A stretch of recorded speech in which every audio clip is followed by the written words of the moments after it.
जनाब, जिस तरह से हमारे पैनलिस्ट भी बात कर रहे थे कि इस वक्त जो मुल्क को एक हील करने की ज़रूरत है, बदकिस्मती से हमारे यहाँ पर सियासी इख्तलाफात को ज़ाती इख्तलाफात और ज़ाती रंजिश को कौमी रंजिश बना लिया जाता है। यही वजह है कि ना अपोजिशन तामीरी किरदार अदा कर पाती है और ना ही हुकूमत अपोजिशन की किसी तनकीद को संजीदगी से लेती है। लेकिन मुस्लिम लीग नून के सीनियर रहनुमा अयाज सादिक साहब ने आज बड़ी खूबसूरत बात की है।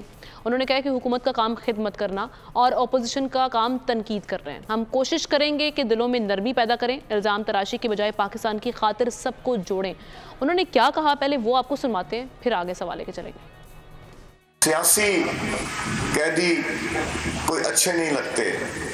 अगर किसी को सियासी कैदी मुस्लिम लीग नून ने बनाना है तो मैं यकीन से कह सकता हूं कि हमारी ये सोच नहीं है।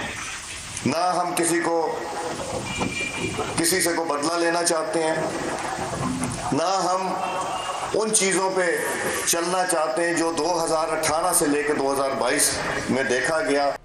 तो अब मामला ये है कि अयाज सादिक साहब तो ये बात कर रहे हैं कि मुल्क में जो इंतकामी सियासत है उसको तर्क करना चाहिए, लेकिन क्या मुस्लिम लीग नून की जो क़यादत है वो इसको अंडरस्टैंड करेगी? और क्या, क्योंकि मुल्क को आगे बढ़ाने के लिए, किसी भी प्रोसेस को आगे बढ़ाने के लिए इस वक्त बेहद ज़रूरी है, नागुज़ीर हो चुका है कि इंतकामी सियासत को तर्क किया जाए। सब कितना ज़रूरी है, इस वक्त नागुज़ीर हो चुका है कि हम इंतकामी सियासत को तर्क करके आगे बढ़ें। मुल्क सिस्टम इसलिए आगे बढ़ नहीं पा रहा, हम देख रहे हैं माजी के 3-4 सालों से अटके पड़े हैं हम एक ही जगह पर।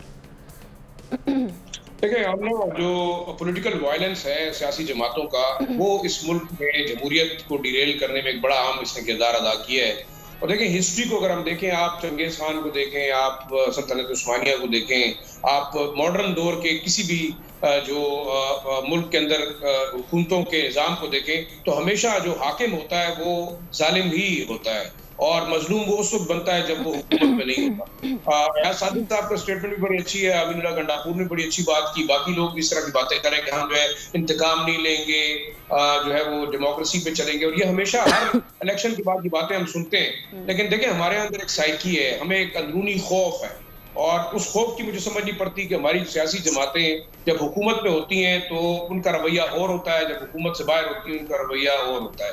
तो हम बार एक बात करते हैं, उस दिन लगारी साहब भी कह रहे थे कि काश ऐसा होता, तो काश हम दुआ कर सकते हैं कि ऐसा हो, ये लोग, इनके अंदर पॉलिटिकल विजडम आए, इनके अंदर डेमोक्रेटिक नॉर्म्स आए, जिस डेमोक्रेसी की बात वो अवाम के पास वोट मांगते वक्त करते हैं, जिस डेमोक्रेसी की प्रचार वो इंटरनेशनल कम्युनिटी के सामने करते हैं, वो डेमोक्रेसी को अपने अंदर भी लेके आए, वो टॉलरेंस अपने अंदर भी लेके आए। क्योंकि जब तक देखें ये पॉलिटिकल टॉलरेंस नहीं आएगी, चाहे वो तहरीक इंसाफ है, चाहे वो PMLN है, चाहे वो पीपल्स पार्टी है, मेरे ख्याल से इस मुल्क का जो निज़ाम है वो इसी तरह तितर बितर रहेगा। और वो फोर्सेस, देखिए, हॉस्टाइल फोर्सेस और साथ साथ जो मुक्तदर हल्के हैं वो भी देखते रहते हैं, क्योंकि अगर जब हम उनसे बात करते हैं तो उनका भी ये गिला होता है कि सियासी जमातें डिलीवर नहीं कर सकी, सियासी जमातों के अंदरूनी आपस के इख्तिलाफात हैं, सियासी जमातें एक दूसरे के खिलाफ खुद जाके जो है वो तमाम चीजें कहती हैं जो कि उनको नहीं कहना चाहिए। तो मेरे ख्याल में सबसे इम्पोर्टेंट चीज ये है कि पॉलिटिकल कल्चर, पॉलिटिकल टॉलरेंस और डेमोक्रेटिक कल्चर जो है वो, ये पॉलिटिकल पार्टीज अगर पाकिस्तानी